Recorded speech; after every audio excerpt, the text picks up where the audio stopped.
বই পড়ো, নিজেকে বিকশিত করো, এই উদ্দেশ্যকে সামনে রেখে মৌলভীবাজারের শ্রীমঙ্গলে বই পড়া প্রতিযোগিতায় অংশ নিয়েছেন ২১,০০০ শিক্ষার্থী।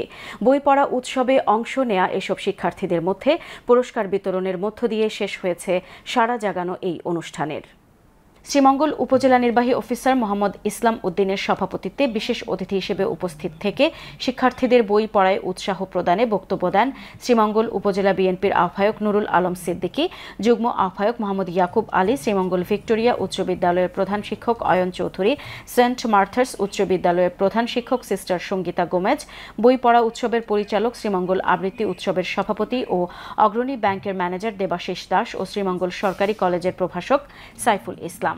আয়োজকরা জানান, শিক্ষার্থীদের মধ্যে বই পড়ার আগ্রহ সৃষ্টি করতে শ্রীমঙ্গল উপজেলা প্রশাসনের সহায়তায় বিগত ১১ আগস্ট থেকে শ্রীমঙ্গল উপজেলায় ৩৬টি বিদ্যালয়ে আয়োজন করা হয় এই বই পড়া প্রতিযোগিতা। মুকুল, ফুল ও ফল এই ৩ বিভাগে অংশ নেয়া প্রতিযোগীদের মধ্যে ৫০ জনকে বিজয়ী ঘোষণা করে পুরস্কার প্রদান করা হয়।